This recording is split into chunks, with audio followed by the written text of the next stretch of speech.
नमस्कार, मी पंजाब डक. आज आहे 9 जानेवारी 2026. मी माझ्या चण्याच्या प्लॉटमध्ये आणि या ठिकाणून महाराष्ट्रातल्या शेतकऱ्याला अंदाज देणार. कारण की काय झालं की आता राज्यात वातावरण बदलणार आहे. मी मागच्या मेसेज सांगितलं होतं की राज्यात 12 जानेवारीपासून वातावरण बदलणार आहे. मग काय बदल होणार आहे ते हे सगळं शेतकऱ्यांना सांगणार आहे. तर आज आहे 9 जानेवारी 2026. तर राज्यातल्या सर्व शेतकऱ्याला सांगू इच्छितो की राज्यामध्ये 11 तारखेपासून 11 जानेवारीपासून राज्यात ढगाळ वातावरण सुरू होणार आहे. पण 12 जानेवारीला मात्र मराठवाड्यामध्ये काही जिल्ह्यामध्ये तुरळक ठिकाणी पावसाची शक्यता आहे. मराठवाडा, विदर्भ आणि पश्चिम महाराष्ट्राकडे तुरळक ठिकाणी काही ठिकाणी थेंब पडतील, कुठं पेंडवालतासारखा पाऊस पडेल. म्हणून हा अंदाज सर्व शेतकऱ्यांनी लक्षात द्यायचा.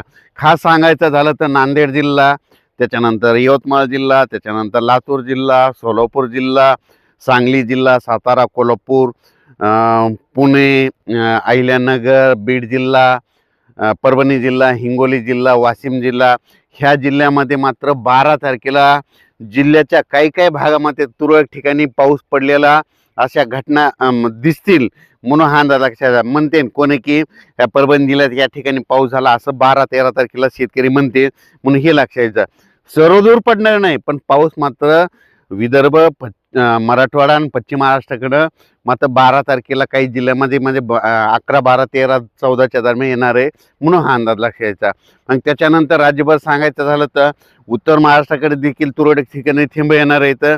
त्याच्यानंतर विदर्भात देखील येणार आहेत. म्हणून हे लक्षात घ्यायचं. पण राज्यात मात्र 11 तारखेलाच म्हणजे 11 तारखेला म्हणजे नांदेड जिल्हा, त्याच्यानंतर लातूर जिल्हा, सोलापूर जिल्हा, सांगली जिल्हा ह्या पट्ट्यामध्ये काय होईल, आभाळ यायला सुरुवात होईल. म्हणून हे अंदाज लक्षात घ्यायचा. ज्यांच्याकडं वीटभट्टी त्या कामगारांना सांगू इच्छितो की तुम्ही काय करायचं की वीटभट्टी तुम्हाला झाकून ठेवण्याची तयारी ठेवायची.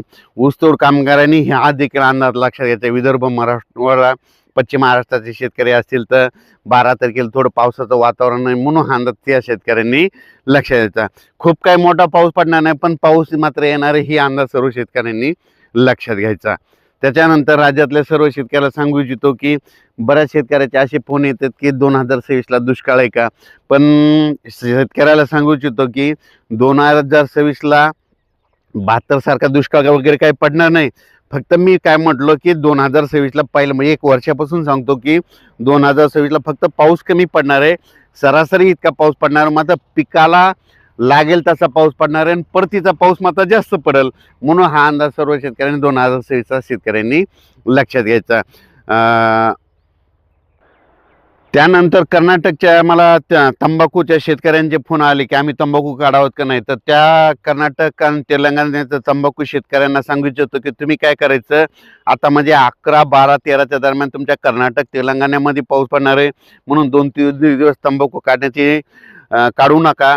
त्याच्यानंतर कर्नाटक, तेलंगणाचे तुरीवाल्यांचे फोन आले शेतकऱ्याचे, तुम्ही आता जर काढायचे असेल तर 9-10 आज आणि उद्याचे दिवस तुम्ही काढू शकता. 12-13च्या दरम्यान मात्र तुमच्या तिकडे देखील पाऊस येणार आहे.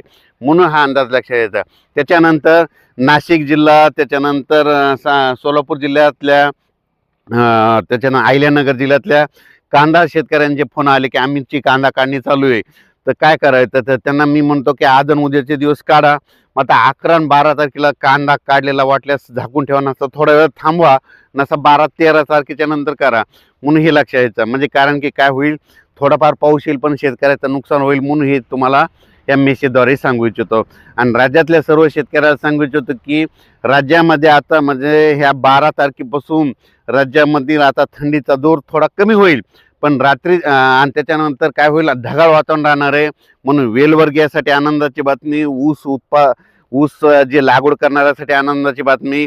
त्याच्यानंतर हरभरा असो या हरभऱ्याला ज्यावेळेस आभाळ येईल त्यावेळेसच गर्भधारणा होती.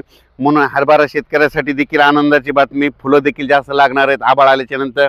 त्याच्यानंतर खास करून तुम्हाला एक या वर्षी सांगू इच्छितो, ज्या वर्षी बोरीच्या झाडाला बोरं जर नाही जास्त आले की समजायचं त्यावर्षी ज्वारीचं पीक धोक्यात राहतं. म्हणून हे लक्षात येतं. योगायोगाने यावर्षी तुम्ही बघा बोरीच्या झाडाला बोरं नाही तर त्याच्यामुळे ज्वारीचं पीक कमी आहे.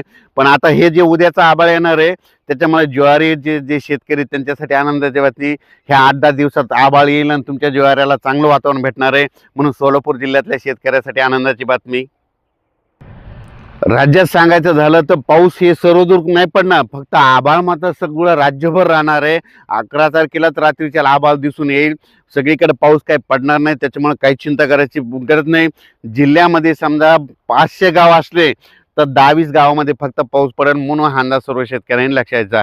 सर्वदूर काही पाऊस पडणार नाही, त्याच्यामुळे काही चिंता करायची गरज नाही. अचानक वातावरणात बदल झाला तर उद्या एक मेसेज दिला जाईल. धन्यवाद.